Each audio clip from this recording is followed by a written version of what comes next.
Amara Jackson sat curled up in the back seat of the black sedan, her hands tightly bound with rough rope, chafing against her deep, ebony skin. The streetlights of Chicago swept past the window, blurry, like streaks of light in a nightmare. She tried to keep her breathing steady, but her heart pounded like it was about to burst out of her chest. Beside her, Marcus, her father, was trembling as he counted each bill, his eyes avoiding hers, unable to meet her gaze. The smell of sweat and despair radiated from him, making Amara feel suffocated. Just hours ago, she had been mopping the floor in a cafe in a poor neighborhood to earn money to pay off debts, and now she was being sold like an object to settle her father's gambling debts. Amara, 24, once thought she had grown used to her family's failures. When her mother died of cancer 4 years ago, Marcus sank into gambling, losing their small apartment they called home. Then the savings, and finally her trust. She remembered the nights her mother sat at the kitchen table, trying to hide the exhaustion, after 2 shifts, still smiling at her, and saying, "You're going to do great things, Amara. Don't let anyone stand in your way." But now, Amara's dream of becoming a journalist, the days spent in the university library, writing for the student paper, had been buried beneath Marcus's mountain of debt. "How could you?" Amara whispered, her voice breaking, unsure whether she was asking Marcus or herself. She looked at him, hoping for an explanation, a trace of remorse, but Marcus only muttered, "You don't understand, Amara. These people, they're not joking. If I don't pay, we're both dead." His words cut like a knife through her heart. She knew about those people, the loan sharks in Southside Chicago, where her family once lived. She remembered the story of the Carter family who vanished overnight. Their apartment burned down 2 days later. No one dared speak of it again, but the message was clear. Don't pay your debts, and you die. 2 men in expensive suits sat in the front seats, not bothering to look back. They had negotiated with Marcus right in front of her, as if she were merchandise. "She's young, healthy. Can work," Marcus had said, his voice trembling but filled with desperation. "Ethan Caldwell will find her useful, I promise." The name Ethan Caldwell made both men nod in approval, as if it were a guarantee. Amara had never met Caldwell, but she knew of him from whispers on the street. A white millionaire head of Caldwell Industries, infamous for his ruthlessness in business and the kind of power that made all of Chicago shiver. People said he could destroy a company with a single phone call or make an enemy vanish without a trace. Amara pressed her face against the cold window, watching Chicago's high-rises flash by. She thought about the years of hard work trying to keep her family from falling apart. She had dropped out of college to take 2 jobs, barista by day, office cleaner by night, but it was never enough to repay Marcus's debts. Every time she handed him money, hoping he would stop, he made promises only to vanish into another casino. And now he had done the unforgivable, sold her, his only daughter, to save himself. She wondered if it was her fault. Maybe she should have left Chicago long ago, left Marcus and the painful past behind. But every time she was about to leave, her mother's image returned, that gentle voice, reminding her about family, about responsibility. "You were wrong, Mom." Amara thought, tears quietly falling. Family wasn't supposed to chain her to misery. Family was supposed to protect her, not throw her into hell. The car slowed, and Amara felt a shift in the air. The sedan turned through a massive iron gate, entering a tree-lined driveway. Through the window, she saw a mansion rise like something out of a movie, a building of stone and glass, surrounded by perfectly manicured gardens. This wasn't just wealth. This was power on display, like a warning to anyone who dared enter. Amara swallowed hard, trying to suppress the fear. She didn't know who Ethan Caldwell really was, but she knew she was stepping into his domain, where everything was under his control. The driver, a man with eyes cold as ice, opened the door. "Mr. Caldwell is expecting you," he said in a flat, emotionless voice. Amara stumbled out, her legs trembling on the gravel path. The October wind blew past, carrying the scent of dry leaves and a wave of unease. She looked at Marcus, still sitting in the car, clutching the stack of money, like it was the only thing that mattered. "Dad." She called, her voice weak, but he didn't look up. The door shut, and the sedan rolled away, leaving her alone in front of the mansion's massive wooden door. Amara stood there, the rope still tight around her wrists, feeling as if the whole world was collapsing. She thought of her mother, of her final words before passing. "You're stronger than you think, Amara. Don't ever forget that." But now that strength felt like a lie. She wasn't strong. She was just a girl, betrayed, sold off to pay the price for someone else's weakness. The mansion door opened, and a woman in her 50s appeared. She wore a neat black dress, her silver hair tied back tightly. "Ms. Jackson," she said, her tone professional, but not cold. "I'm Evelyn, Mr. Caldwell's housekeeper. He's waiting for you in his study." Evelyn gently cut the ropes binding Amara, her eyes showing a brief flicker of sympathy. Amara rubbed her sore wrists, trying to stand tall. She didn't know what awaited her, but she knew one thing: she would not let herself be defeated. Not by Marcus, not by Ethan Caldwell, and not by fate. Evelyn led her through vast hallways, light from tall windows shining across marble floors. Amara could feel the wealth here, but it didn't dazzle her. It only made her more alert. Every step took her further away from her old life. The long shifts, the nights filled with worry over money, the broken dreams. She wondered if this was her end, or just the beginning of a new chapter, even if that chapter was filled with darkness. They stopped in front of an ornately carved wooden door. Evelyn knocked twice, waiting for a deep voice to respond from inside. "Come in." Amara took a deep breath, preparing to face Ethan Caldwell, the man who now held her fate. She didn't know who he truly was, but she swore she wouldn't let him see her fear, even if her heart was trembling, even if the future was as unclear as the night Amara Jackson stepped through the door, carrying with her the last shred of pride she still had. The carved wooden door closed behind Amara Jackson with a dry click, as if sealing off her only escape. She stood in the spacious office of Ethan Caldwell, her heart pounding, though her face maintained an air of pride, despite the lingering pain in her wrists from the rope. Light from the tall windows illuminated the polished wooden floor, highlighting a massive desk at the center of the room. Behind the desk, Ethan Caldwell stood up, tall, broad-shouldered, dressed in a simple black shirt and trousers, yet radiating power. He was younger than she had imagined, about 30, with fair skin, dark brown hair, and eyes as deep and icy as a frozen lake, cold, but calculating. Amara felt his gaze cut right through her, but it wasn't the contempt or lust she feared. It was more like he was studying a puzzle to be solved. "Ms. Jackson," Ethan said, his voice deep and calm, as if this encounter were just a routine interview. "Please sit down." He gestured to the leather chair across from his desk, then returned to his own seat, every movement controlled yet commanding. Amara didn't move. She stood tall, chin slightly lifted, even though her legs trembled beneath her worn jeans. "I suppose you think you own me now," she said, her voice sharp, though it couldn't hide the tension. A flicker of surprise crossed Ethan's eyes so fast that Amara almost missed it. "I think your father did something foolish to save himself," he replied evenly, with a hint of sarcasm. "And now both of us have to deal with the consequences." He gestured again at the chair. "Please sit down. We need to talk." This time, Amara reluctantly complied, sitting on the edge of the seat, ready to spring up at any moment. She didn't trust Ethan, didn't trust anyone in this world anymore, not after what Marcus had done.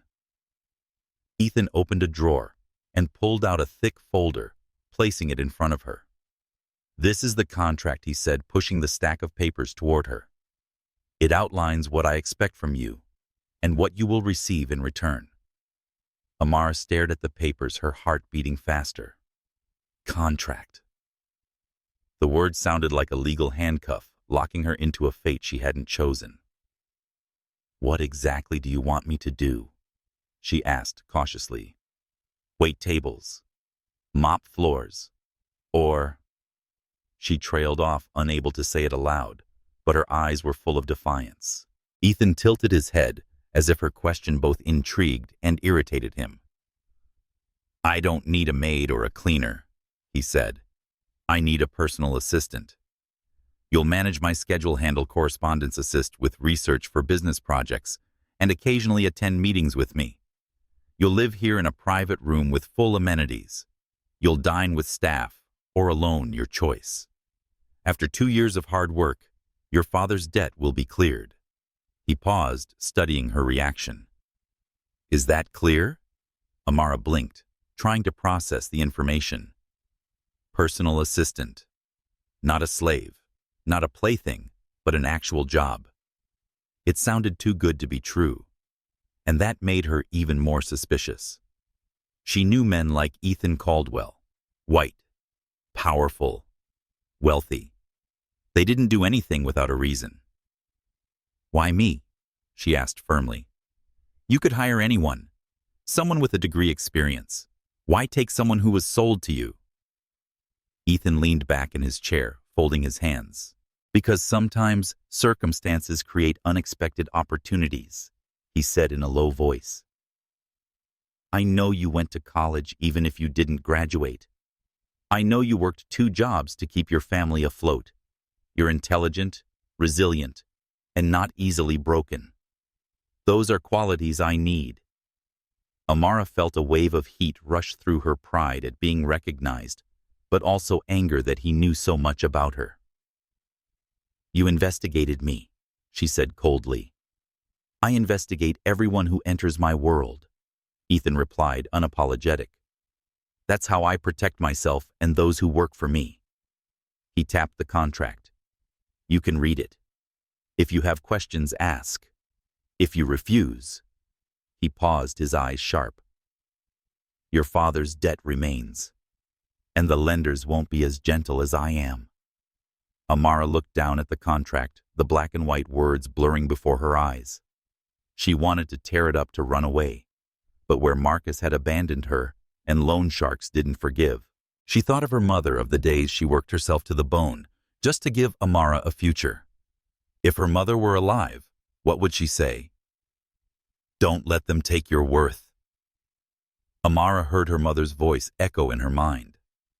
But what was her worth now, when her own father had priced her like a commodity?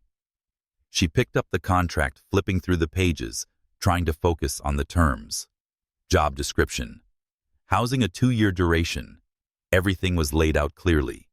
No hidden clauses. But Amara couldn't shake the fear that this was just a more sophisticated trap. She looked at Ethan, trying to read his intentions through those cold blue eyes. If I sign, what guarantees you'll keep your word? She asked. What stops you from doing whatever you want to me? Ethan was silent for a moment, as if weighing his response. Nothing except my reputation, he said finally. And before you say, my reputation is monstrous. Remember? I built it to keep everything under control. I don't need to coerce anyone, Ms. Jackson. I want you to work for me, not fear me. His words were both reassuring and threatening, like a blade with 2 edges. Amara gripped the contract, her nails digging into her palms. She thought about the old neighborhood, where people like her, Black Americans at the bottom of the social ladder, rarely had a chance to escape. She thought about the articles she once wrote in school about the injustices she wanted to expose. If she refused, she'd lose everything, not just her life, but the chance to find herself again.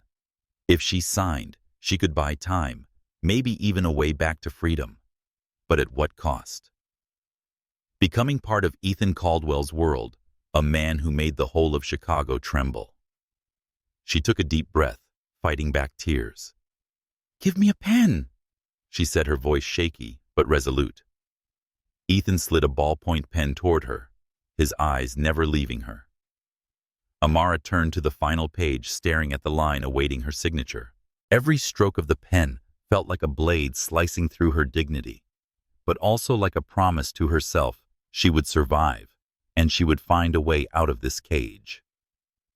She signed Amara Jackson, her handwriting firm, without hesitation. Ethan picked up the contract, checked the signature, and nodded. "Mrs. Evelyn will show you to your room," he said, pressing a button on his desk. "Dinner is at 7. You start work tomorrow at 8. The door opened, and Evelyn appeared, her gaze gentler than before. Amara stood her legs steadier than she expected. Before leaving the room, she turned back to Ethan. "Mr. Caldwell," she said, her voice low but clear, "I will work for you, but I don't belong to you." Ethan didn't respond, but something flickered in his eyes, perhaps respect. Amara stepped out of the office, following Evelyn down the hallway, carrying the signed contract like a burden, but also like a fragile strand of hope. She didn't know who Ethan Caldwell truly was, but she knew one thing: she wouldn't let him or anyone steal who she really was. Amara Jackson woke up in her new room, early sunlight filtering through white silk curtains, casting a soft glow on the bed, twice as large as the one she used to sleep on in her old apartment. She lay there, listening to birds chirping in the garden outside Ethan Caldwell's mansion, feeling like she was living inside a strange dream. Just a day earlier, her hands had been tied, sold by her own father Marcus, like a piece of property to pay off his debts. Now she was the personal assistant of a white millionaire, feared by all of Chicago, bound to this life by a contract that would last 2 years. Amara rubbed her wrist. The rope marks now faded, though the sting of Marcus's betrayal still lingered deep in her chest. She sat up, looking around the room. A small wooden desk by the window, a wardrobe filled with business outfits prepared by Evelyn, Ethan's housekeeper, and a marble-tiled bathroom stocked with luxury products she'd never seen before. Everything was beautiful, but to Amara, it felt like a gilded cage. She opened the small suitcase, the only thing she had brought with her, and took out an old photo of her mother, placing it on the desk. "What would you think of all this, Mom?" she asked silently, eyes fixed on her mother's gentle smile. "You'd tell me to be strong. But am I really strong, or just surviving?" A soft knock on the door pulled Amara from her thoughts. Evelyn entered, carrying a tray with tea and sandwiches. "Good morning, Ms. Jackson," she said, her voice warm, but still professional. "I thought you might need something to eat before starting your workday." Amara nodded, grateful for her thoughtfulness. Evelyn, with her tightly tied silver hair and sharp eyes, seemed to understand more than she let on. Last night, when she'd shown Amara to her room, she'd briefly mentioned her own years working for Ethan, 8 years, long enough for her to pay off her grandson's medical debts thanks to his support. "Mr.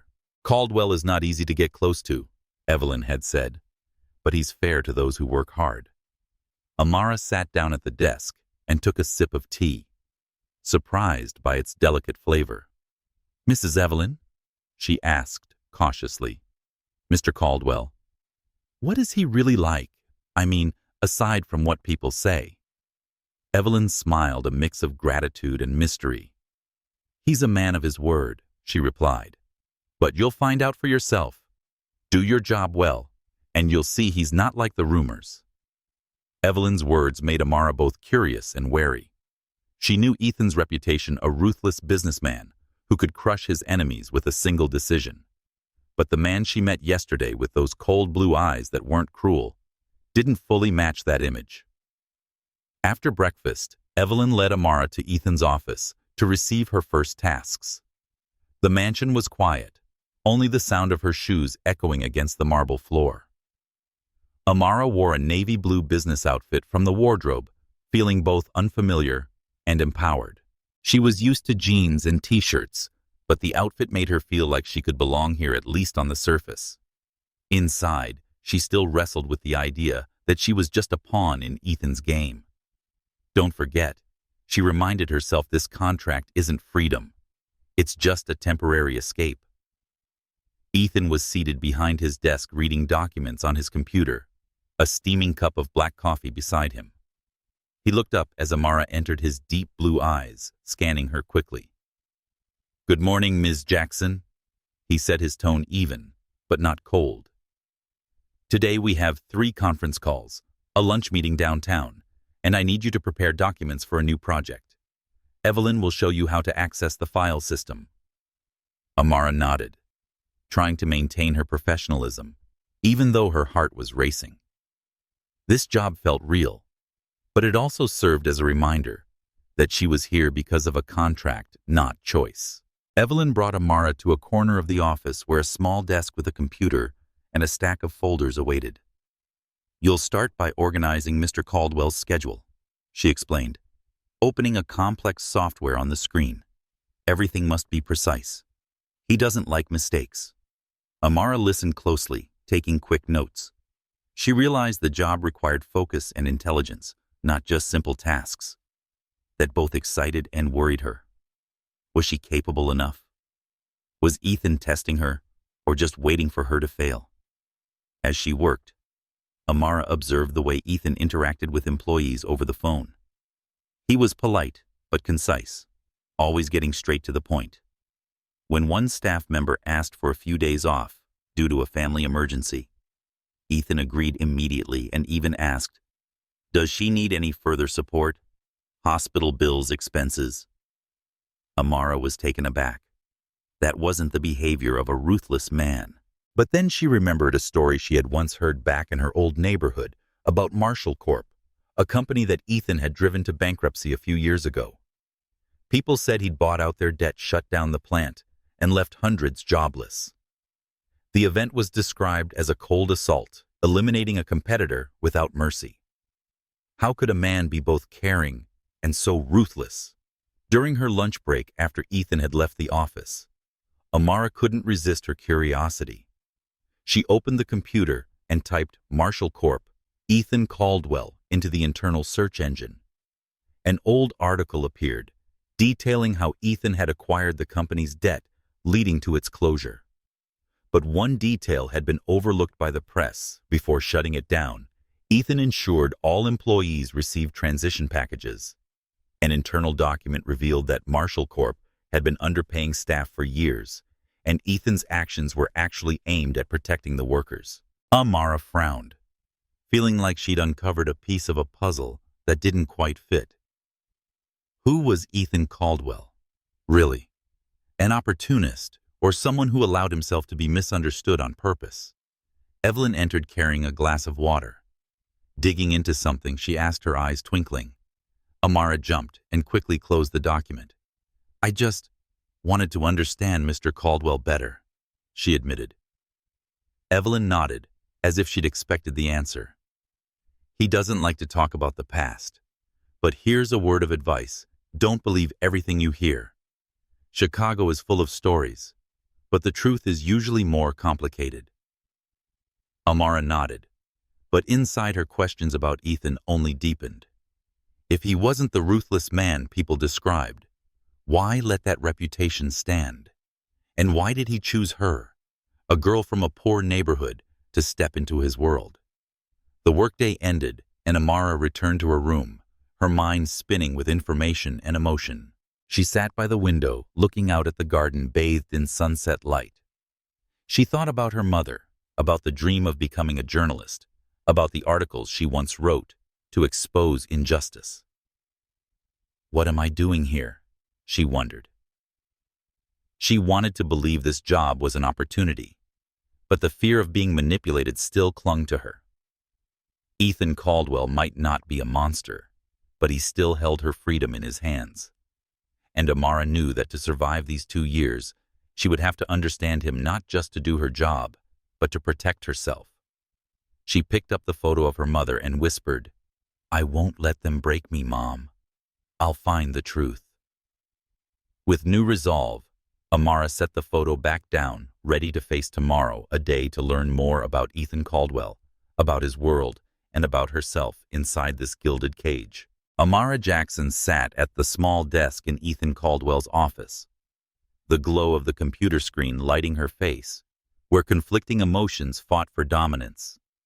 A week had passed since she signed the contract becoming the personal assistant to the man feared across all of Chicago.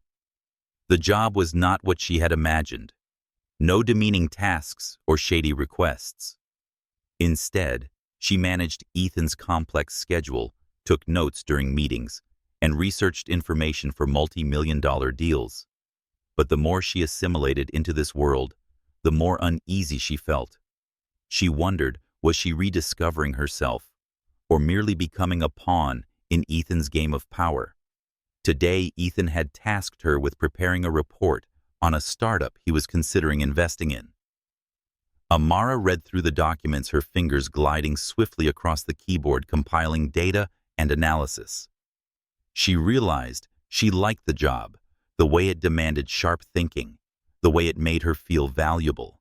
For a rare moment, she smiled, recalling the days she wrote for the university newspaper, dreaming of becoming a journalist who exposed injustice and told the stories people forgot. But the smile faded quickly. "What am I doing here?" she asked herself. "Working for the man who bought me, as if that's normal." She glanced at Ethan, who was on a phone call in the corner of the room. He wore a white shirt, sleeves rolled up, his piercing blue eyes focused. She noticed how he always said thank you to his employees, how he remembered everyone's name during calls. Just yesterday, she had overheard him arranging for an employee to take time off to care for her sick mother. He even offered to cover the medical costs. Those gestures contradicted the monster image she had heard about the man who had destroyed Marshall Corp, putting hundreds out of work. She had looked further into that story and found that Ethan hadn't just provided severance for the workers, he had also sued Marshall's leadership for fraud. But why hadn't he made the truth public? Why let the world believe he was ruthless? That question haunted her, pulling her focus away from her work. She closed the file, stood up, and walked to the window, gazing out at the mansion's garden. The neatly manicured flower beds looked like a reminder everything here was beautiful.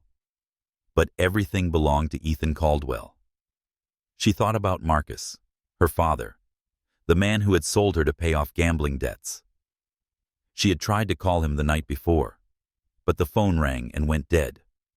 He had disappeared, leaving her behind with this contract, with a man she didn't know whether to fear or trust. Soft footsteps made Amara turn. Evelyn, the housekeeper, stood at the door holding a cup of tea. "Are you all right, Miss Jackson?" she asked, her sharp eyes full of concern. Amara nodded, though she couldn't hide her tension. Evelyn placed the cup on the desk and sat in a nearby chair. "I see you've been working hard," she said, "but I also see you're struggling with something. Would you like to talk about it?" Amara hesitated. She wasn't used to trusting strangers, not after what Marcus had done. But Evelyn's gentle voice and sincere gaze made her want to open up. "I don't know if I belong here," she admitted, her voice low. "This job, it makes me feel like I can be something. But then I remember, I'm only here because of a contract, because my father sold me. How can I feel proud when I'm not free?" Evelyn listened silently. "I understand," she said after a pause.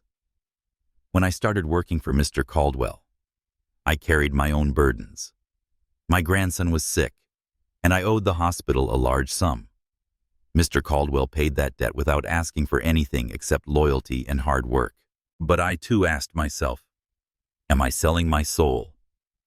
Amara was surprised. She hadn't expected Evelyn to have been in a similar place. "How did you get past that feeling?" she asked. "By facing the truth," Evelyn replied. "Mr. Caldwell isn't perfect, but he doesn't exploit people's weaknesses. Yes, you have a contract, but it's also an opportunity. You get to choose what you'll do with it. Let it control you or turn it into a stepping stone." Evelyn's words felt like a ray of light, but also a challenge. Amara wanted to believe she had control, but the fear of being manipulated still clung tightly. That afternoon, during a virtual meeting, Ethan suddenly asked for Amara's opinion on the report she had prepared. "Ms. Jackson, what do you think of this company's potential?" he asked, his blue eyes fixed on her through the screen.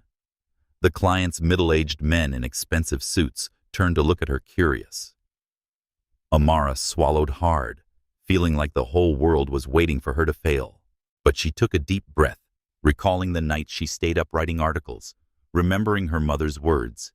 "You're stronger than you think. I think they have an innovative product," she said clearly. "But their financial plan relies too heavily on investment capital.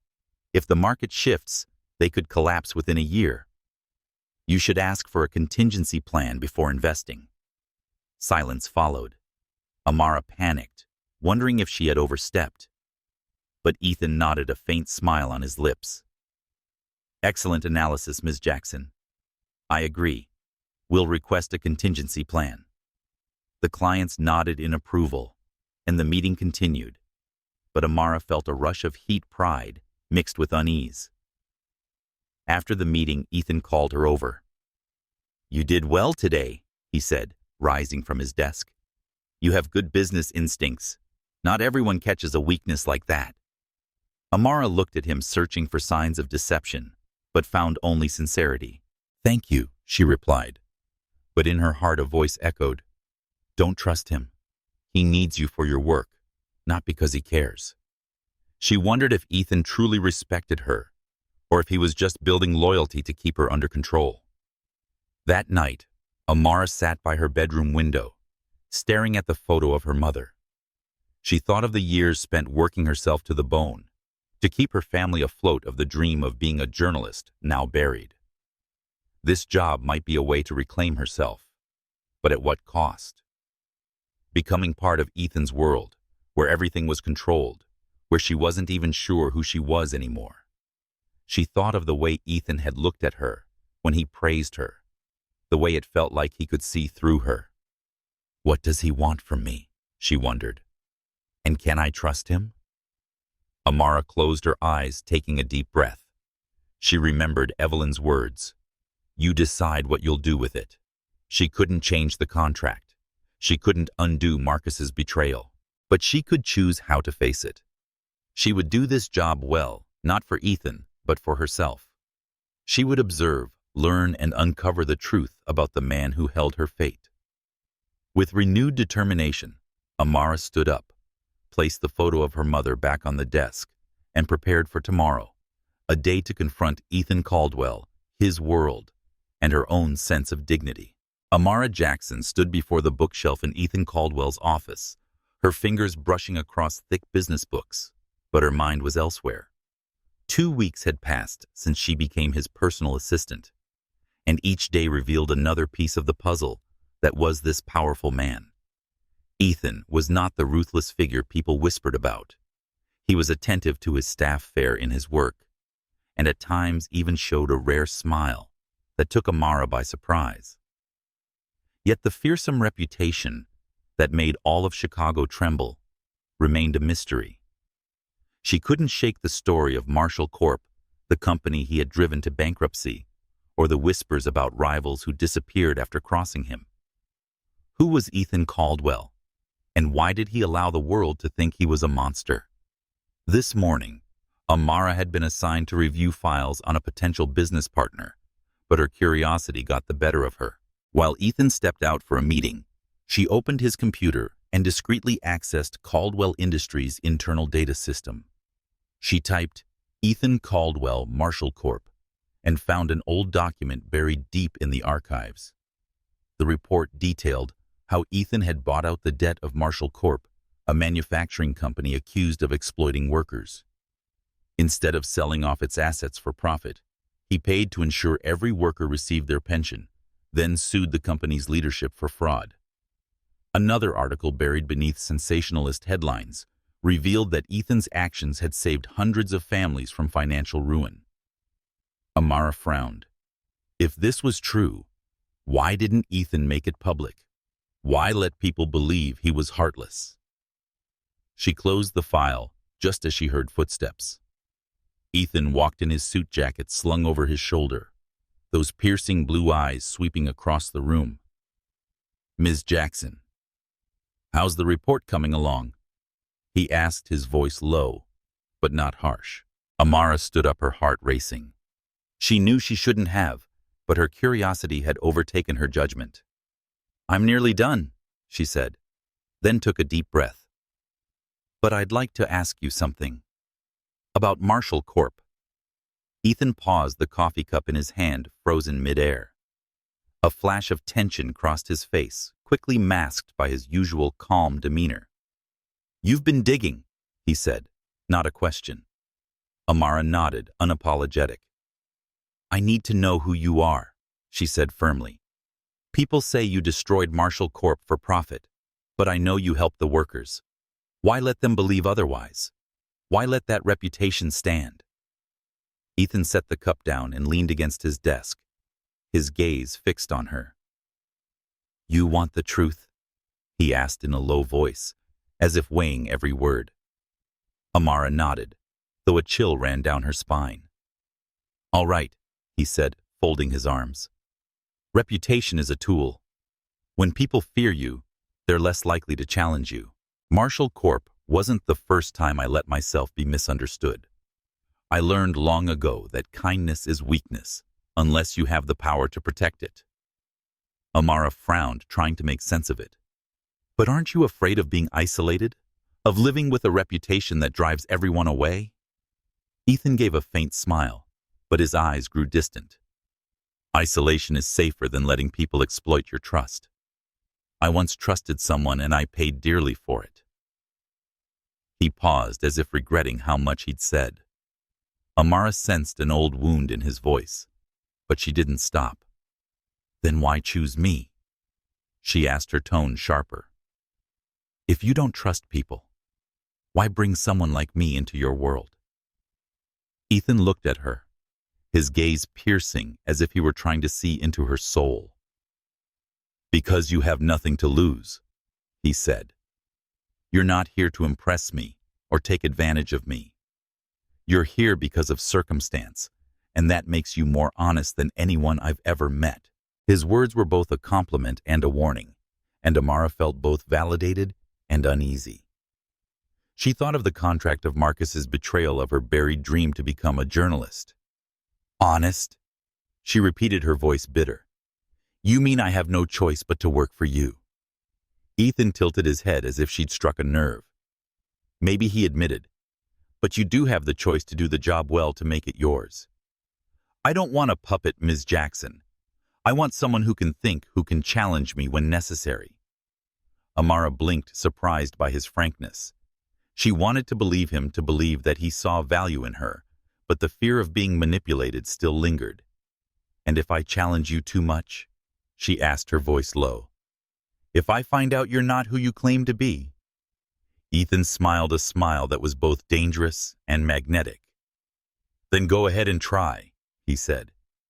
"But be careful, Ms. Jackson. The truth isn't always pleasant." The conversation ended as Ethan's phone rang, pulling him back to business. Amara returned to her desk, her mind spinning. She had just glimpsed a part of Ethan's true self, a man who had built his reputation as armor hiding scars she didn't yet understand. But she also sensed a new danger. The more she understood him, the more she risked being pulled into his world, where the line between trust and manipulation was dangerously thin. That afternoon, Amara ran into Evelyn in the kitchen where she was preparing tea. "I heard you asked Mr. Caldwell about Marshall Corp." Evelyn said, her eyes gleaming with mischief. Amara blushed, worried she had crossed a line. "I just wanted to know the truth," she replied. Evelyn nodded, pouring tea into a cup. "The truth is, Mr. Caldwell has lost a lot," she said. "Family, friends, because of people he once trusted. That reputation of his is how he protects what's left. But you, Ms. Jackson, are making him reconsider that." Amara frowned. "What do you mean?" Evelyn smiled. "You're not afraid to challenge him. That's what he needs, even if he won't admit it. Amara didn't reply, but Evelyn's words lingered.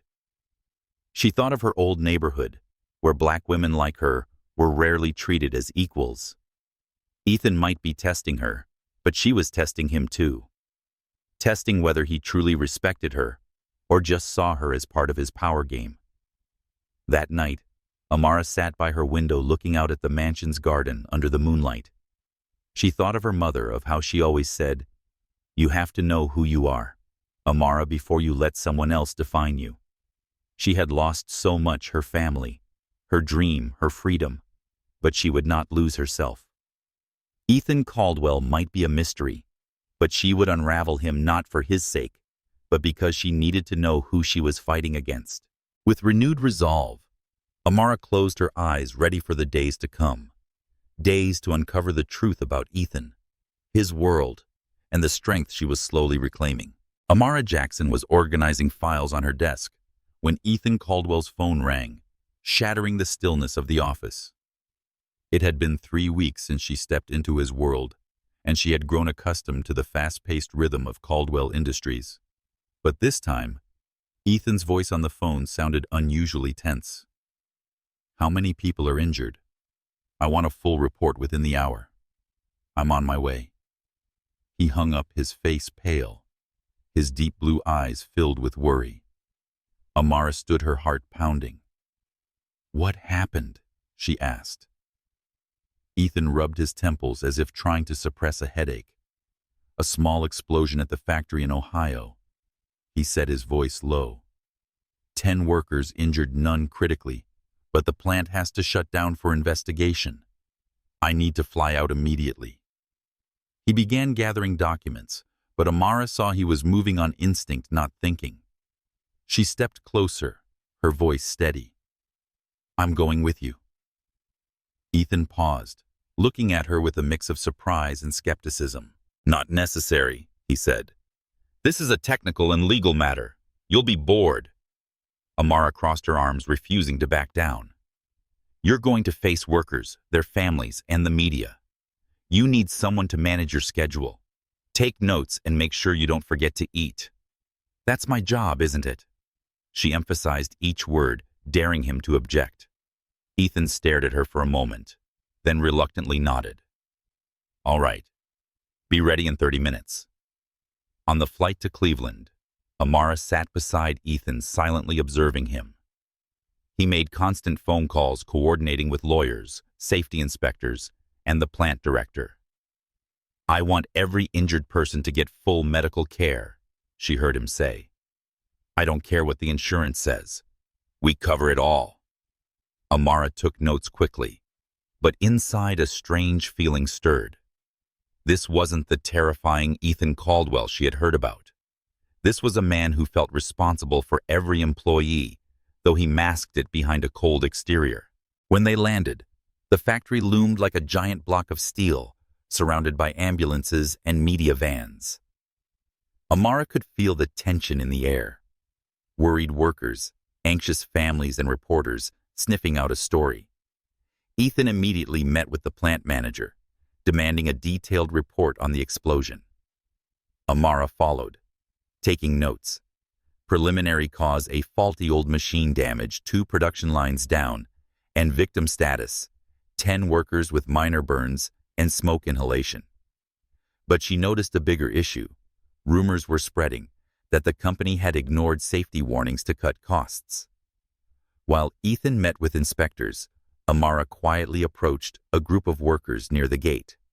"I'm Mr. Caldwell's assistant." She introduced herself, her voice calm but confident. "I'd like to hear what you have to say." An older worker named Javier eyed her skeptically. "Miss, do you know we've been reporting that machine for months?" he said. "They said it'd be fixed, but there was no money." Amara nodded, jotting down his words, a surge of anger rising in her chest. She thought of her old neighborhood where empty promises often led to disaster. Back with Ethan, Amara made a bold suggestion. "You need to control this story before the media does," she said firmly. "The workers think you sacrifice safety for profit. You need to meet them publicly, Commit to support and admit mistakes, if there are any. Meanwhile, I can draft a press release emphasizing the company's focus on health and safety. Ethan looked at her, surprise and respect flickering in his eyes. Are you sure you can handle that? He asked. Amara nodded, though nerves churned inside her. She had never written a press release before, but she remembered the articles she wrote in college, the ones that demanded clarity and persuasion. For 2 hours, Amara worked non-stop crafting the release titled Caldwell Industries Pledges Support for Workers Following Incident. She highlighted the company's full coverage of medical expenses, the establishment of a family support fund, and a pledge to upgrade equipment. She sent it to Ethan for review, and he made only a few edits before approving it. Well done, he said, his voice sincere. You have a knack for communication. Amara felt proud, but also wondered, was she helping Ethan because it was her job, or because she was beginning to believe in him? That evening, Ethan held a meeting with the workers and their families at the factory hall. Amara stood beside him, taking notes as he spoke. We made a mistake, Ethan said, his voice deep but clear. The faulty equipment should have been replaced sooner. I'm sorry for putting you at risk. We will do everything we can to make this right. The crowd was silent. Then a few people nodded. Javier, the worker Amara had spoken with, stood up. You serious about that, Mr. Caldwell? We'll be taken care of. Ethan met his eyes directly. I promise. And if I don't keep my word, you can sue me. A few chuckles rippled through the crowd, breaking the tension.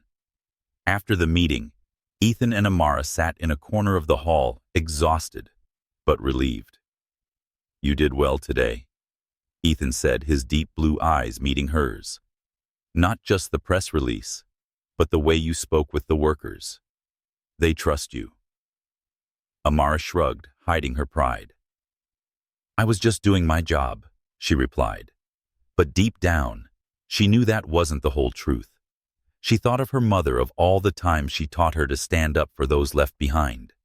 Today, she had done just that, but under Ethan Caldwell's shadow. Have you ever thought you might fail? Amara suddenly asked, her voice quiet. Ethan looked at her, a flicker of surprise in his eyes. Every day, he admitted. When you're responsible for thousands of people, every decision could destroy someone. But you can't stop because they need you to keep going. Amara nodded, feeling the weight in his words. She thought of her impoverished neighborhood where even small mistakes could cost everything. For the first time, she saw Ethan, not just as the man who held her contract, but as someone carrying a burden heavier than she had imagined. That night in the hotel, Amara lay in bed, her mind spinning. She had pushed past fear to take action, and Ethan had listened. But she wondered, was this trust safe? Ethan might be a good man, but he still controlled her fate. With renewed determination, Amara closed her eyes, vowing to keep challenging him, not just to survive, but to prove she was a partner, not a pawn in his game. Amara Jackson stood in her Cleveland hotel room, looking out the window where the city lights flickered beneath the night sky. The crisis at Ethan Caldwell's factory had stretched into its second day, and she was exhausted after endless hours of work, drafting press releases, coordinating with workers' families, and supporting Ethan through tense meetings. But today, she felt a shift. Ethan had publicly apologized to the workers, pledged to cover all medical expenses, and listened to her like a partner, not just an assistant. That made her feel both proud and uneasy. She was beginning to see him not just as the man who held her contract, but as someone burdened with responsibility and a heart she never expected.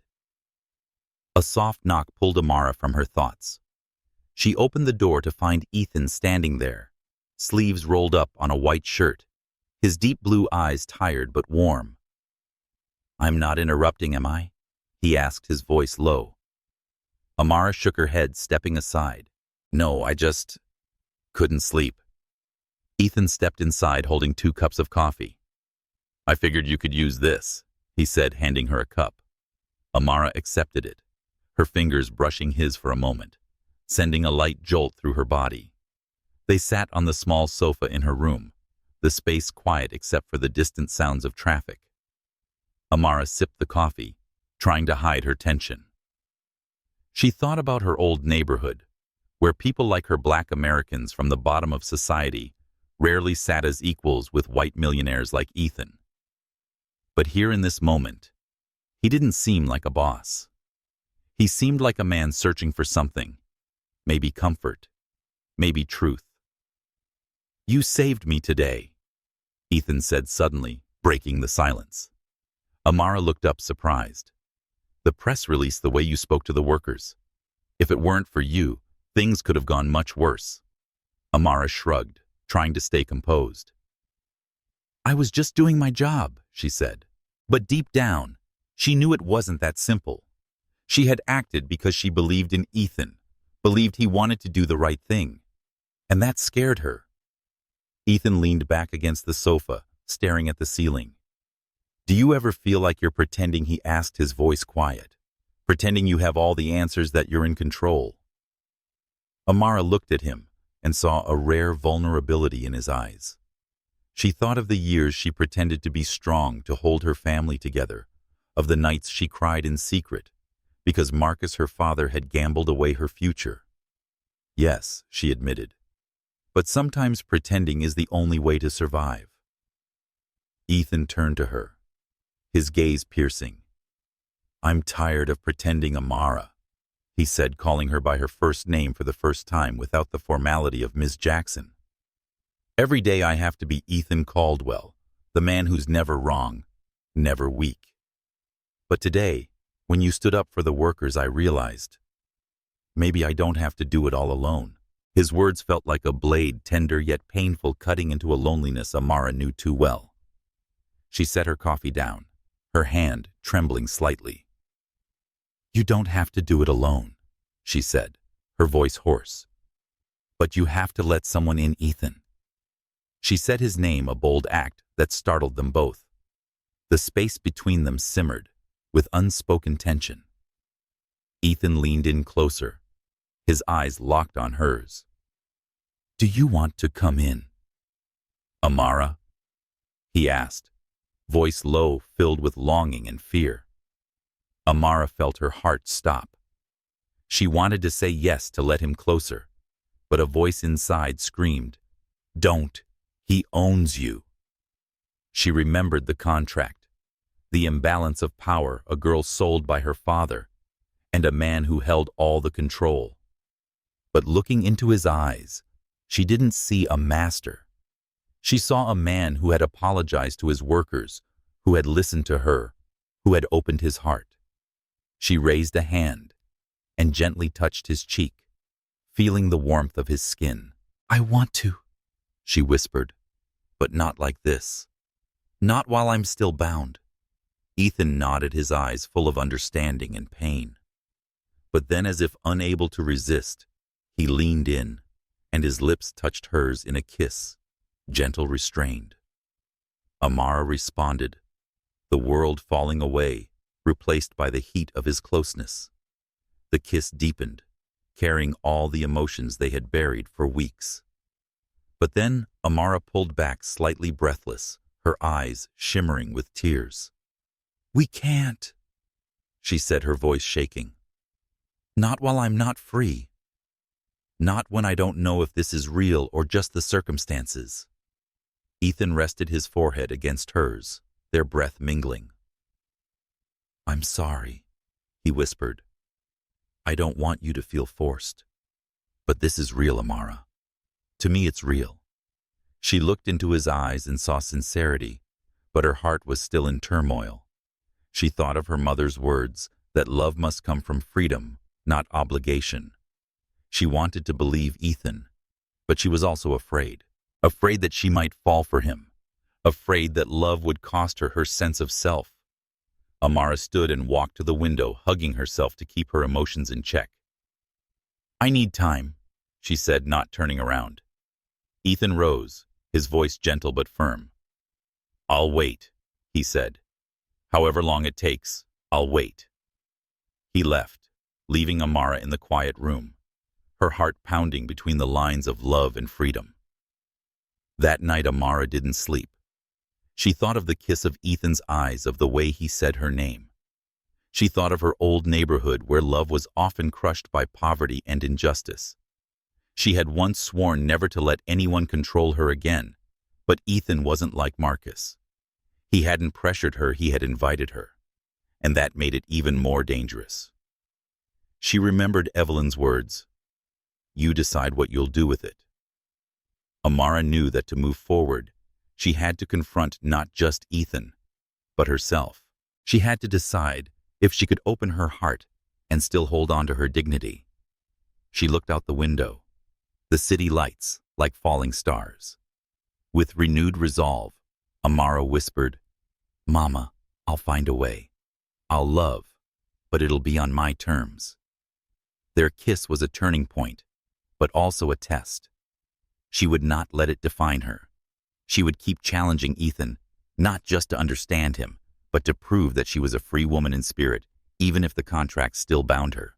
Amara Jackson stood in Ethan Caldwell's office, holding a folder of documents. But her mind was still spinning from the kiss in Cleveland 3 days earlier. That moment when Ethan's lips touched hers had opened a door she wasn't ready to walk through. She wanted to believe his feelings were real, but the contract binding her to him was a constant reminder she wasn't free, and love under these circumstances could be a dangerous illusion. She tried to focus on her work, managing Ethan's packed schedule, but each time his deep blue eyes met hers, her heart skipped a beat. A sudden knock on the door snapped Amara out of her thoughts. Evelyn, the housekeeper, entered, her expression more tense than usual. "Ms. Jackson," she said in a low voice, "there's a man at the gate. He claims to be your father. He's demanding to see you and he won't leave."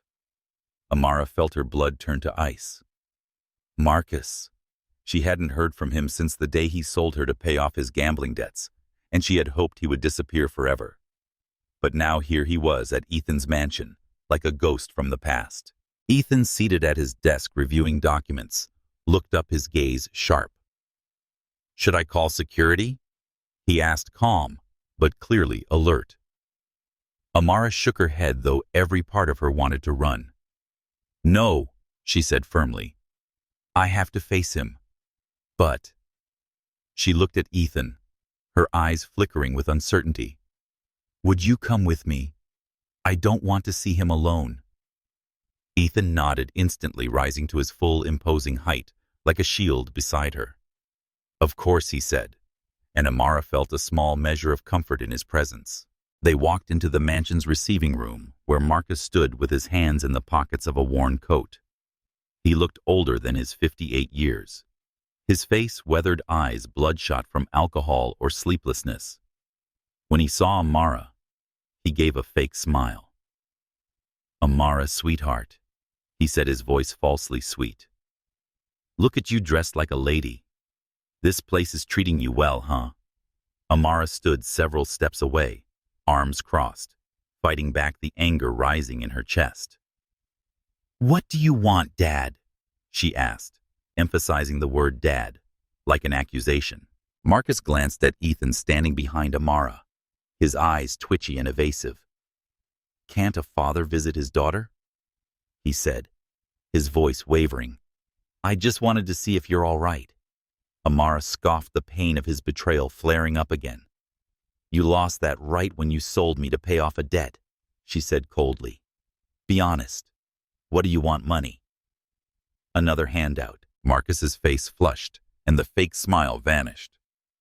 "Don't talk to me like that, Amara," he snapped, then lowered his voice, as if performing for sympathy. "I'm in some trouble, just a misunderstanding with a few business friends. I need a little help, just $50,000 to clear things up. For Mr. Caldwell here, that's nothing, right?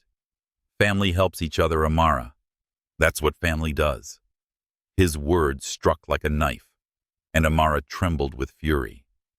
She thought of her mother, how she had worked herself to the bone to support the family, only for Marcus to gamble it all away. Ethan stepped forward, his voice calm but edged with threat. "Family doesn't sell each other. Mr. Jackson," he said, "you have no right to demand anything from her." Marcus took a step back, but his eyes gleamed with a reckless glint. "Don't act superior, Mr. Caldwell," he sneered. "I know what's going on between you two. A man like you, with a girl like her. What do you think people will say? The media loves a scandal, don't they? And your competitors, they'd pay a lot to hear about your personal preferences." Amara's stomach twisted. Marcus was threatening to blackmail Ethan using their relationship as a weapon. She thought about that kiss in Cleveland, about the feelings she was trying so hard to suppress. If word got out, it wouldn't just destroy Ethan's reputation. It would turn her into a target of judgment, a black girl sold, accused of being bait for a white millionaire. In a city like Chicago, where race and power were always under scrutiny, Marcus's threat was more dangerous than ever. "Get out," Amara said, her voice trembling but firm. Marcus chuckled bitterly. "Amara, don't be foolish. I just want what's best for both of—" "Get out," she shouted, stepping forward, her eyes blazing. "You are not my father. You are the man who sold me, who destroyed our family. Get out of here and never come back." Marcus faltered, his eyes flickering between rage and fear. "You'll regret this," he growled. "I know people who can ruin both of you." He turned and stormed out, leaving Amara shaking fists, clenched heart pounding. Ethan placed a hand on her shoulder, gentle, steady. "You all right?" he asked softly. Amara shook her head, tears brimming. "No," she whispered. "I'm sorry, Ethan. I didn't expect him to come here to threaten you.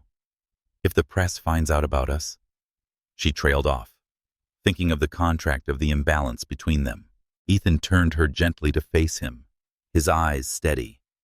"This isn't your fault," he said. "Marcus is my problem now. I'll deal with him."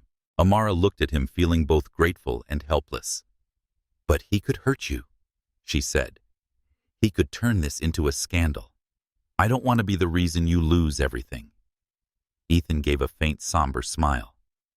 "I've faced men like him before, Amara. My reputation can survive. But I worry about you. You shouldn't have to face him alone." His words were like fire, warm but burning. Amara thought of her mother, of the lesson that she had to protect herself. She couldn't let Marcus destroy the new life she was building, and she couldn't let Ethan fight alone. "I won't let him win," she said firmly. "I'll find a way to stop him. Not just for you, but for me." Ethan looked at her, his eyes lighting with respect. "We'll do it together," he said. That night, Amara sat in her room, holding a photo of her mother. She thought of Marcus, of how he had shattered their family, and of Ethan, the man who was making her want to believe in something better. But she knew that to protect them both, she had to act. She picked up her phone and found the number of an old college friend, a journalist. "I need your help," she said when the call was answered. With renewed determination, Amara closed her eyes, ready to face Marcus Ethan's world, and the storm within her own heart caught between love and freedom. Amara Jackson sat in her small office at Ethan Caldwell's estate, the glow of her phone screen casting shadows on her face where determination and anxiety waged a quiet battle.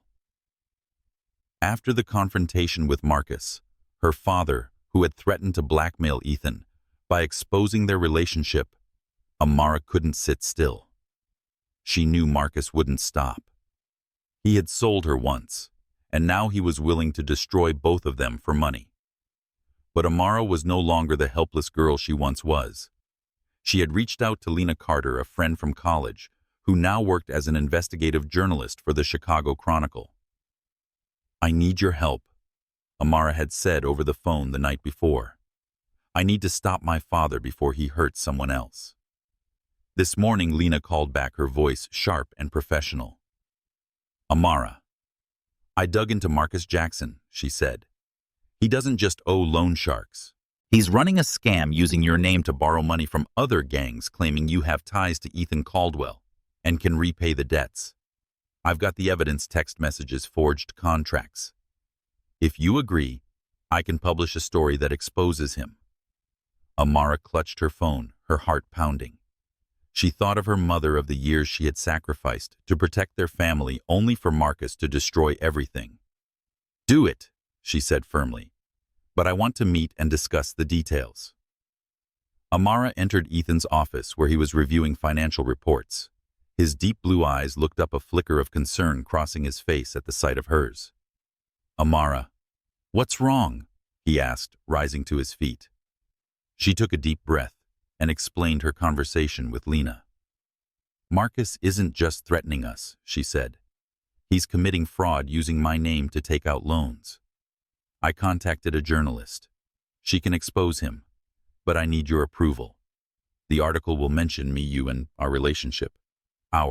She paused, thinking of that kiss in Cleveland and the power imbalance the contract still imposed. Ethan crossed his arms, his gaze thoughtful. You know this could be risky, he said. The media will dig deep. They'll question the contract, the fact that you work for me. They might spin it into a scandal, especially given the social context. He didn't say it aloud, but Amara understood. A black woman sold by her father, working under a contract for a powerful white millionaire, the public would judge no matter the truth. She nodded, her voice steady. I know, but if we don't act, Marcus will keep going. I can't let him destroy everything I've worked to build. Ethan looked at her, a light of respect igniting in his eyes. You're right, he said. We'll do it your way, but I have a proposal. He walked over to his desk and pulled out a document. I want to terminate your contract. Today. Amara blinked, stunned. Terminate the contract? She repeated, heart racing. Ethan nodded, his voice low, but firm. Marcus's debt is almost paid off. I want you to be here because you choose to be, not because you're bound by an agreement. If we go public with our relationship, I want it to be built on freedom, not obligation. Tears welled in Amara's eyes, not from sadness, but from a sense of freedom she had never dared to imagine. She thought of her mother, who had always said that love must walk hand in hand with dignity. Terminating the contract meant she could leave any time, but it also meant she could stay because she wanted to. Are you sure? She asked, her voice trembling. This could make everything more complicated. If the press finds out. Ethan gave a faint smile. I've lived through scandals before, Amara. I'd rather face them than know you're here without a choice. She looked at him, and for the first time felt that they were truly standing as equals. Thank you, she whispered, turning away to hide the flood of emotion. But first we need a press conference. I want to control the narrative. Ethan nodded and called in his communications team. Within 2 hours, Amara was working alongside them to draft a public statement.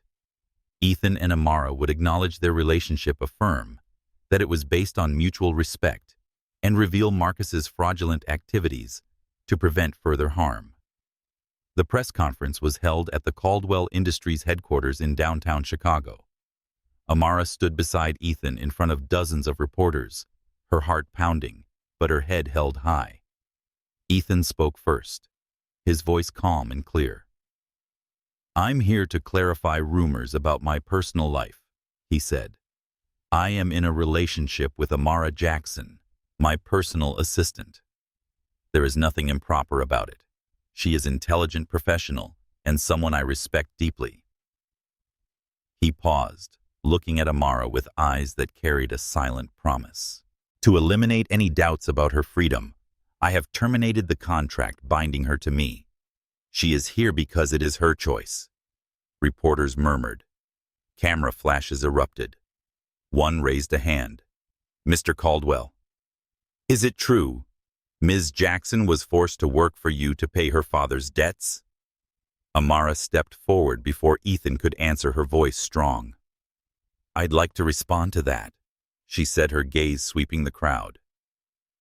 The circumstances that brought me here were not my choice. But every step I've taken since then has been mine. Ethan didn't force me into anything. Our relationship is real, and I won't let anyone, including my father, use it to hurt us. She looked directly into the cameras, thinking of Marcus. If anyone tries to sell a false story, consider their motive. The truth will come to light. After the conference, Amara and Ethan returned to the estate, the air between them a mix of relief and tension. You did great, Ethan said, sitting beside her in the living room. Amara offered a faint smile. I just hope it's enough to stop Marcus. She thought of Lena, of the article about to be published, and the new freedom Ethan had just given her. But she was also afraid the scandal might hurt Ethan, afraid her feelings for him might cost her her dignity. That night, Amara sat by the window staring out at the moonlit garden. She held a photo of her mother and whispered, I've chosen my own path, Mom. I hope you're proud. With renewed resolve, Amara closed her eyes, ready to face the aftermath of the press conference. Marcus's retaliation and the whirlwind of emotions stirred by Ethan Caldwell. Now no longer her employer, but someone far more complicated. Amara Jackson stood in Ethan Caldwell's office, gazing out the window at the estate garden, where the morning sun bathed the flower beds in golden light. A day had passed since the press conference, where they had gone public with their relationship and exposed the blackmail threat from her father Marcus. But the air still felt taut with tension. Her speech during the press conference, asserting the freedom and respect at the heart of her relationship with Ethan, had been well received by several reputable outlets. But the tabloids were now splashing sensational headlines. White millionaire exploits black woman sold to pay off debt. Amara clenched her fists, a mix of anger and helplessness surging inside her. She knew Chicago, with all its racial and power prejudices, would not easily accept their story. Ethan walked in, phone in hand, his deep blue eyes showing a flicker of concern beneath his calm exterior. I just spoke to the comms team, he said, sitting beside her. Public response is split. Half support us, especially after Lena Carter's expose on Marcus. But the other half... He paused and handed her the phone. An article from City Buzz appeared, headlined, Ethan Caldwell Love or Leverage. The article questioned the power imbalance in their relationship, insinuating that Amara was a manipulated victim. As Amara skimmed the piece, her heart tightened. They don't care about the truth, she said bitterly. They just want a story that sells. Ethan placed a firm but gentle hand on her shoulder. They'll move on when the next scandal hits, he said. But I'm more concerned about Harper Enterprises. They just emailed. They're threatening to pull funding if we don't manage the fallout. They're worried this scandal could damage our brand image. Amara looked at him, guilt rising in her chest. This is my fault, she whispered. If I hadn't let Marcus get close, if I hadn't... Ethan cut her off, his gaze sharp. This is not your fault, Amara. Marcus is the problem, not you. And we'll handle this together. Amara nodded, but a new determination stirred inside her.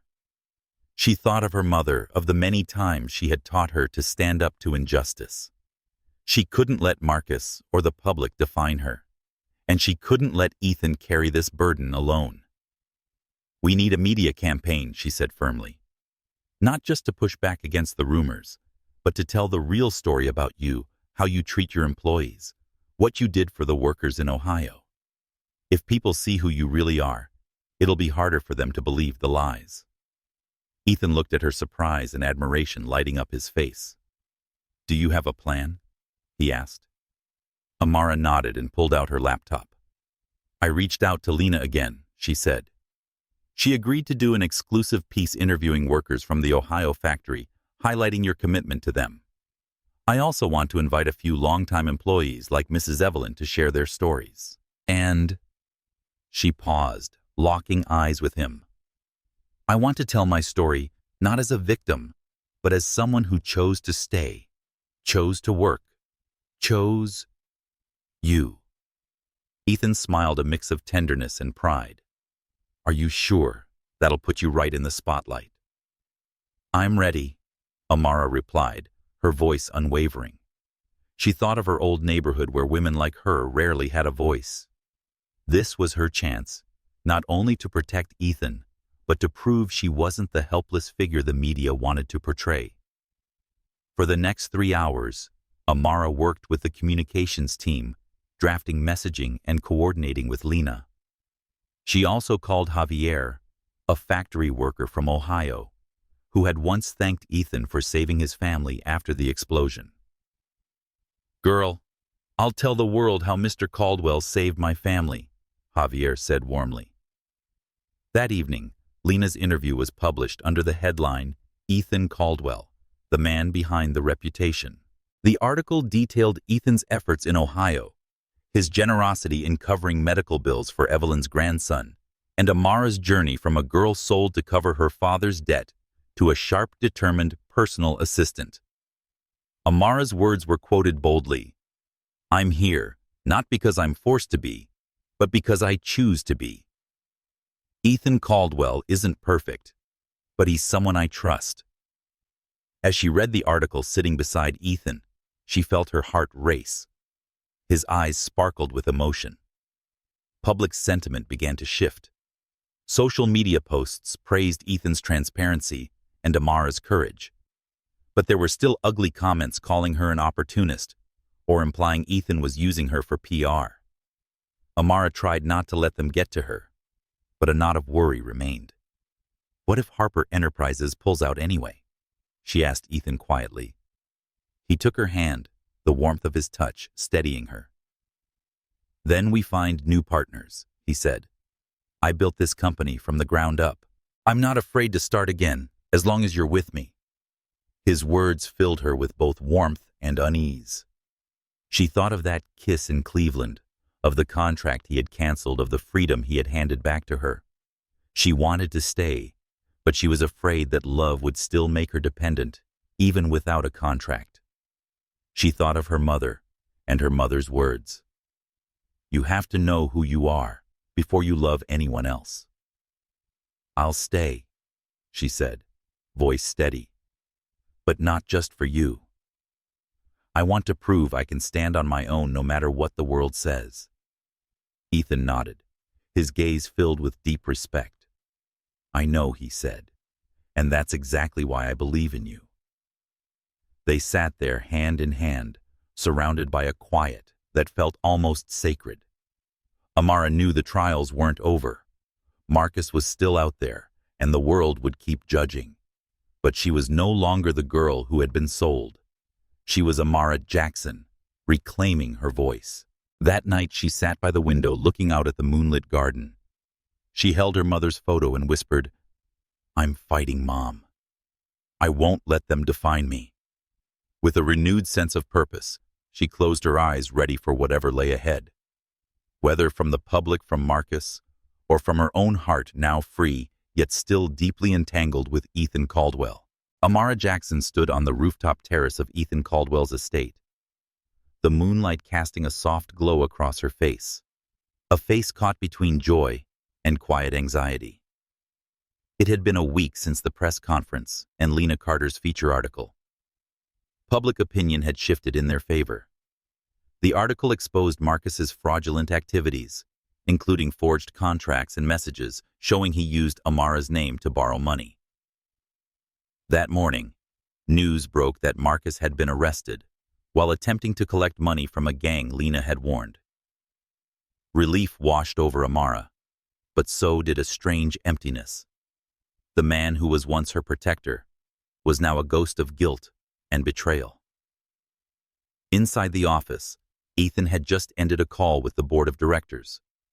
He stepped onto the terrace, tall and calm, in a black shirt, his blue eyes lighting up at the sight of her. The board was impressed with how you handled the crisis, he said, joining her at the railing. They want to offer you a position in business development. your own office, higher pay. They see you as an asset to the company, not just my assistant. Amara blinked, surprised. My own office? She echoed, her voice tinged with doubt. Ethan nodded, smiling. You've earned it, Amara. She turned away, gazing down at the moonlit garden, her heart pounding. Just a month ago, she was a woman sold to pay off a debt bound by a contract. Now she was free, recognized for her abilities, standing beside the man who had unraveled her world. She thought of her mother's wisdom, that a woman must know her worth. This new role was a career milestone, a real chance to build something of her own. But it also scared her. What if this tethered her too tightly to Ethan's world, where love and work blurred the freedom she had fought to reclaim? What are you thinking about? Ethan asked gently, pulling her from her thoughts. Amara took a deep breath and turned to face him. Everything that's changed, she said. Marcus, the job, us. She paused, thinking of their kiss in Cleveland, of the press conference where they went public. I want that job, Ethan. But I also want us to be clear. I don't want our relationship to be defined by work or by what other people think. Ethan looked at her, sincerity radiating from his eyes. I want that too, he said. And I want you to know I don't love you because you work for me or because you saved my reputation. I love you because you're Amara, the woman who challenges me, who makes me want to be better. His words burned away her fear, like fire on dry leaves. Amara felt tears rising, not from sadness, but from a love she no longer wanted to deny. Ethan dropped to one knee, pulling a small velvet box from his pocket. He opened it to reveal a slender silver ring, set with a delicate pearl. Amara Jackson, he said, his voice slightly trembling. I know we started with a contract, circumstances neither of us asked for, but now I want to start over with a promise. Will you marry me? Not out of obligation, but because you choose me the way I chose you. Amara froze, her heart racing. She looked into his eyes, not seeing a former employer, but the man who gave her freedom, who stood by her through every storm. She thought of the neighborhood she came from, where love often got buried beneath hardship. She thought of her mother and the words she always said, to love is to choose each other every day, no matter what the world says. Amara smiled, tears slipping down her cheeks. Yes, she whispered, her voice breaking. Yes, Ethan, I'll marry you. He slid the ring onto her finger, then rose to his feet and pulled her into his arms. They kissed under the moonlight, a kiss full of promise, dissolving every barrier that once stood between them. Afterward, they sat on a bench on the rooftop terrace, their fingers intertwined. Amara shared an idea. She and Lena had discussed a charitable foundation to support families affected by addiction, inspired by her own experience with Marcus. I want to help people like me, like my mom, she said, people trapped by someone else's mistakes. Ethan nodded, his eyes shining. That's a brilliant idea, he said. And I want to be your partner in this, not just as a donor, but as someone who works beside you. We'll build it together. Amara looked at him, feeling as if the world was opening up before her. She thought about the journey. The girl who had once been sold and silenced was now a woman free to love and be loved. She also thought about Chicago, a place where a relationship like theirs between a black woman and a white millionaire would still be scrutinized. But she was no longer afraid. She had faced Marcus. She had faced the public. And most importantly, she had faced her own fears. She had chosen Ethan not for security or status, but because he was the man who made her want to be her best self. Evelyn appeared at the terrace door, carrying a tray of tea, her eyes twinkling as she noticed the ring on Amara's hand. I knew this day would come, she said warmly. Amara stood and hugged her. Thank you for being there for me, she said. Evelyn nodded, her eyes full of pride. You're stronger than you think, Amara. And Mr. Caldwell is lucky to have you." She left them in quiet peace. Amara leaned her head on Ethan's shoulder, gazing up at the star-filled sky. "What do we do next?" she asked softly. Ethan kissed her hair. "We start the foundation, live our life, and face whatever comes," he said. "Together." Amara nodded, feeling like every struggle Marcus, the contract, the scrutiny had been worth it to arrive at this moment. She pulled her mother's photo from her pocket, whispering, "I've found my path, Mom." With the ring on her finger and Ethan by her side, Amara closed her eyes, ready for the future. A future of love, freedom, and dreams she was now free to bring to life. Amara Jackson stood before the mirror in the master bedroom of the estate, adjusting the elegant white dress that hugged her figure. It wasn't a traditional wedding gown, but it was perfect for the intimate ceremony. She and Ethan Caldwell had chosen a small garden wedding in the place where they had overcome every obstacle to be together. 6 months after that moonlit proposal, the world felt like it had shifted entirely. She was no longer the girl who had been sold by her father Marcus to pay off gambling debts. She was a free woman, a business development associate at Caldwell Industries, and today, she was about to become the wife of the man she loved. Evelyn, the housekeeper, and Amara's mentor, entered, her eyes gleaming. "You look stunning, Amara," she said, helping her fasten a pair of pearl earrings that once belonged to Ethan's grandmother. "Mr. Caldwell is a nervous wreck. He's pacing in the library, checking his watch every minute." Amara laughed, picturing Ethan in his black suit, running a hand through his thick brown hair, his signature nervous habit. "I'm nervous too," she admitted softly. "But it's the good kind. You know." Evelyn nodded, pride glowing in her gaze. "You've come such a long way," she said. "I remember the day you arrived, hands still marked by restraints, eyes full of doubt. And now look at you, a woman who knows exactly what she wants." Amara embraced her, overwhelmed with gratitude.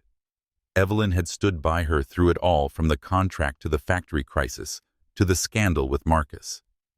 She wasn't just a housekeeper. She was family. The ceremony took place in the estate's garden, where climbing roses wrapped around a simple floral arch. Only about 20 guests were present, longtime employees like Javier from the Ohio plant, Lena Carter, the reporter who had exposed Marcus, and a few of Ethan's close business partners. They sat on white chairs, smiling as Amara stepped into view. She carried a bouquet hand-grown by Javier, and her eyes immediately found Ethan.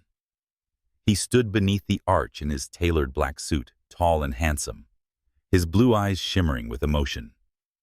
Beside him stood Robert, the estate's head of security, as best man. Lena, now Amara's close friend, walked beside her as maid of honor. As Amara reached Ethan, he took her hand, his fingers trembling slightly. They had written their own vows. Amara spoke first, her voice steady, though her heart raced. "Ethan," she began, looking into his eyes. "When I came here, I thought my life was over. I had been soul bound, hopeless. But you showed me I still had choices. You chose to respect me. You chose to believe in me. And you chose to love me, not out of power or obligation. Today I choose you not because of any contract, but because you make me want to be my best self." Ethan smiled, tears glistening in his eyes. "Amara," he replied, voice deep and full of emotion. "You came into my life when I thought I was meant to be alone. You taught me that trust isn't weakness, and that love is choosing each other every day. I promise to be your partner, not just today, but for the rest of my life." They exchanged rings, and when the officiant pronounced them husband and wife, Ethan pulled Amara into a deep, passionate kiss as guests clapped and cheered around them. The wedding reception unfolded on the rooftop terrace, strung with twinkling lights and filled with the soft sounds of a live jazz trio. Amara and Ethan shared their first dance. She rested her head against his chest, feeling the steady rhythm of his heart matching her own. Lena approached, lifting a glass. "So, what's next?" she teased with a grin. "Honeymoon, new house, or launching that foundation you two keep whispering about?" Amara smiled and glanced at Ethan. "All of it," she said. "But the foundation first. We want to start right away to support families impacted by addiction." Ethan nodded, wrapping an arm around her waist. "Amara has a vision for this," he said. "She doesn't just want to give financial help. She wants to offer counseling, education, real tools to prevent stories like hers from happening again." Lena nodded, her eyes filled with admiration. "I'll write about it," she said. "The world needs to know you're not just a love story. You're a force for change." As the evening wound down, Amara and Ethan stood alone on the terrace, looking out over the moonlit garden. "Any regrets?" Ethan asked, pulling her close. Amara shook her head, smiling. "Only that we didn't meet sooner, in a simpler time." Ethan chuckled, spinning her gently. "I don't know. Meeting in a coffee shop isn't nearly as dramatic as Girl Sold the Scary Millionaire." Amara laughed, her voice echoing into the night air. She thought of her journey from a poor neighborhood in Chicago, working tirelessly to keep her family afloat, to this estate where she had found love and freedom. She thought of Marcus now facing justice, and of her mother who had taught her she was stronger than she believed. She thought of a society that still scrutinized relationships like theirs, a black woman and a white millionaire. But they had faced it all, and won. Amara was no longer afraid of judgment. She had found her voice, and she would use it to make a difference. "I love you, Mr. Caldwell," she whispered, resting against him. "I love you, Mrs. Caldwell," Ethan replied, kissing her forehead. They stood together hand in hand, ready for the future. A smaller home, a charitable foundation named after Amara's mother, and a lifetime of choosing each other every morning. Amara knew the challenges weren't over, but she was no longer a bound woman. She was Amara Caldwell, a woman who had chosen her destiny, and by her side was the man who would write this new chapter with her.